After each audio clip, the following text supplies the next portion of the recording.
so I have a 30-day restriction on my account where it literally tells me, hey, I know you're trying to get content out. Your stuff is going to show up lower in the feed. Even though that is on my account, I have a meme that got like 100 shares on it about this T-Pain drama. Oh. So, dude, it's got a restriction. It's still got 100 shares. Take this one because you've been loading social media up with this. Dude, listen. Okay, so this is how I know that I made a good meme, and this is how you know that I'm a shitbag online. Okay, is because I have a 30-day restriction on my account. Oh no, dude, text me and I'll send you the picture of what I'm talking about. And it's not his 20th time either. No, it's like my 100th time. I've been banned on Facebook like 100 times. Like, dude, the most famous time that I got banned was fast as fuck, boy. Was a guy made fun of my car. So I go to his profile. Oh, dude, this is going to end up on the internet. All right, so I go to his profile. Listen, so I go to his profile. Forget. Dude, he like called my car the ugly, and this is when I just got it done. Mm-hmm. Dude, I don't care if you don't like the way the car looks, but just respect the fact that I have like 40 hours in that car. Everybody's got their own deal. So I go to this guy's Facebook page because I'm kind of an internet spook, and so I go in there and I start looking. Is this guy important? Does he know anybody that I know? He doesn't know anybody famous. He doesn't know anything. Start scrolling, right?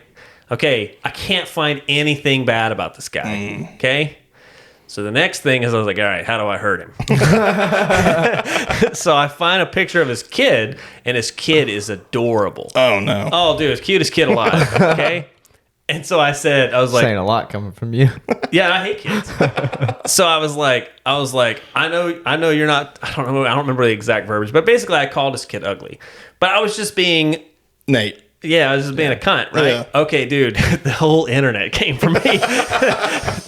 How dare you say this? Gotcha, bitch. Yeah, they were mad, bro. And I was like, dude, he fucking literally insulted a car that I've just been working on for a whole year. And then I just made fun of his kid. And then, dude, literally, I'm not going to say his name, but to this day, we are friends on Facebook. Oh, damn. Because he messaged me like, he's like, I'm going to kill you and your whole family, like mad. And then I was like, dude, listen, honestly, your kid's adorable. That was the only annoying thing that I could find to get under your skin. Congratulations, now we're even. And he was just like, LOL, stop. Seriously, stop. And so now we're friends on Facebook. He likes all my shit. Yeah, that's awesome. Dude, half my friends on Facebook are like that. It's like where I've gotten into a confrontation with someone. It's hilarious. All right, anyways, I'm sorry. Yeah. Wait, how did that happen? Because we were talking about me getting banned on Facebook. I get banned like once a month. Oh, you got banned. Okay, never mind. Yeah, you got banned because of this. Oh, I know what it was. So because of something, I didn't do that, right? That was like one night I was like sitting by a fire drunk, and this guy made me mad. I was like, you know what? I'm gonna call this kid ugly. We'll see if he likes that. You know, he doesn't do it for sport. Well, it depends on my mood, right? So, all right. So I have a 30-day restriction on my account where it literally tells me, hey, I know you're trying to get content out. Your stuff is going to show up lower in the feed. Oh, what? I'll show you in the thing before we leave. So even though that is on my account, I have a meme that got like 100 shares on it about this T-Pain drama. Oh. So, dude, it's got a restriction. It's still got 100 shares. I didn't know that. I know that it's good, right? I'll see. So I'll put it up here. It's like it's the dude that's the meme where he's slapping the flex tape on the aquarium. Right. Okay, it's that, but he's slapping the vinyl on the dude's mirror. Dude, it has like 100 shares. So bad. And his apology was so half-assed. Dude, you've got to start watermarking your memes. Just circle a drift watermark on all of them. Yeah, there's a couple. There's been a couple of times. I'll make you a watermark. There we go. There's been a couple of times where I've posted a meme and then someone will say, "Nice, you reused this blah blah blah," and I'm like, "Actually, if you look up here in the corner, it's got my watermark on it." But I always do it like if you can't hide it, I'm just like, whatever, you know. But if I can hide it, where I can call somebody on it, because I'm kind of cunty like that. Like I like that. I like being like, "Gotcha, bitch," you know, like you know. All right, so the drama with T-Pain in it, like, dude, you would literally. Can we put that in the description? I think somebody posted a full link. Just remind me. I'll get someone collaborated. That's all on YouTube. Yeah, I watched it the other night. You can watch the whole thing. It's like an hour and 30 send me minutes. the link, and I can make sure it goes in there. Okay, so basically, it goes this is like kind of summarized. So if I miss some parts, eat dicks. So basically, T-Pain goes to his first drift event. He's got, or like, first couple of drift events, and he meets this guy George with GMG Performance. And George says, "I'm going to be your new mechanic," because T-Pain's not a mechanic, bro. He's like a fucking rapper. He's T-Pain. He's too busy. He's fucking he's too T-Pain busy, mechanic right? anyways. So he says, "Okay, word, fucking sweet. This is awesome, right?" So he drops the car off, tells the guy, or no, he drops it off, gets it worked on, and then they go to an event, and he had already built another drift car. So he's driving the BMW. Well, the George guy gets in his drift car and melts it down, right? Like melts the motor down. Like you'd have to really just be driving like don't give a fuck. An asshole. You'd have to be driving like a dick. 100%. So he melts his motor down. Then says he'll fix it. So T-Pain brings it to his shop to get it worked on or whatever, and it sits for somewhere in the margin of from what I kind of understand, 1.5 to about 2 years. And when he delivered the car back, and there's a lot of back and forth. I mean, dude, T-Pain has receipts and messages for years. He's like me, dude, he didn't delete shit, bro. Yeah. It's all there. So he goes through this whole spill explaining what happened, and it basically cost him like almost $12,000. And when the car got back, it looked like this. I'm gonna put that in the Dog shit. Just look at the mirror is like Dog shit. It sucks, bro. I even said to somebody, it almost looks like T-Pain did it because they didn't to make that guy look bad. It looks like my headlights. It looks intentional. Yeah. It's horrible. It looks like the tint on my headlights. It's we worse. We could put a picture of that side by side with it. It's worse. Your headlights are not that bad. But it's fucking T-Pain.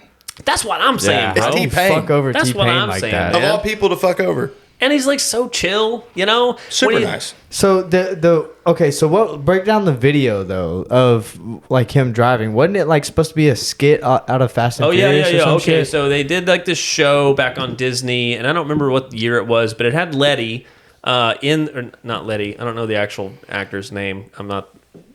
They know who you're talking about. Yeah, whatever. All right, good. So, anyways, they had her there, and she's even surprised they made him sign waivers because they knew that they were going to take these prop cop cars and run into your drift car. Oh, yeah, okay. They knew. He knew it was going to fuck his car up, and he went anyway. Still sent it. And it's like... Scumbag. Dude, it's just like... I just don't understand how... Like, there's people defending him. They're like... But that's absurd to me. Crazy. He slammed the thing into a fucking curb too, didn't he? I don't know. It had to go on a frame machine. Oh my god. Yeah, Derby car. and dude, it's just insane to me that like, dude, you have one of the most famous people, advocates for drifting. Yeah, he is just fucking about that life. Yeah. He's like, you can work on my car, and like, dude, literally, you can watch. It's like an hour and 20 minutes. Okay, you got to put in a little time, but you can watch that video. The most hostile thing. Yeah, don't go now. Yeah. Duh. But up.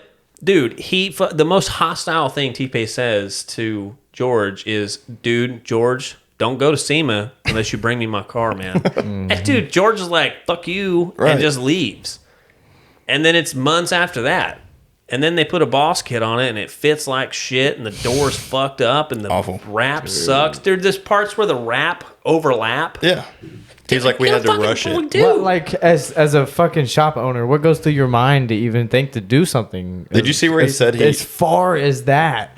Like, it's T-Pain, bro. That's going to ruin your business's reputation. Yeah. In his apology, he went on and on about how he never lets a car leave his shop unfinished. So come on. I have seen at least 3 other examples of people that have had experiences similar. Damn. One of them was $20,000. He drove by the shop, and $20,000 worth of BMW stuff was sitting inside the chassis outside the shop, and a guy made that post. So it's not just happening to T-Pain, which is why sucks. He's just a scumbag. Yeah. Which, dude, listen, I'm not like saying that guy is the worst person on the planet. I, for one, have fallen into the tropes where you fucking think you got your handle on something, and all of a sudden it's way bigger than you can get your arms around. For sure. I understand. Definitely. But you just need to admit it. If you just tell somebody, hey, man, I'm just going to tell you, I thought I had this under control, and there's a lot more going on. Right. So if you need to outsource this work because you're too covered up with work, you either need to stop spending money or charge more money and not lie to your customer base. So T-Pain. crazy. It's just not like, I mean, I'm overcomplicating it, but yeah, you're right. It's T-Pain, dude. Don't fuck that up. Yeah, like, don't miss. Don't fumble that bag, That's the one you need to hold on to. Yeah, it's crazy. That's just one of those decisions that's either gonna make you or it's gonna break. Well, dude, it fucked him. I mean, he's fucked. Done. Yeah, they shut it down. He could have totally chose the other way, and he would have been rich at this point. Right. Dude, the grapevine story is that his dad actually owns the business, and he knows that the George guy has been running around name dropping, trying to do other stuff, whatever, instead of just running the business. Right. So when T-Pain made the video, his dad saw the video and said, "That's it. Done. You're cut off." Yeah. So that's the story I heard. Oh. And dude, can you just imagine two fucking redneck white guys, a dad and a son, arguing, and the dad's like, "I'll fucking put it online right now. I don't care." He just turns it off. Permanently closed. Look. You know what I'm saying? That's what I imagined in my head happened. Gotcha, bitch.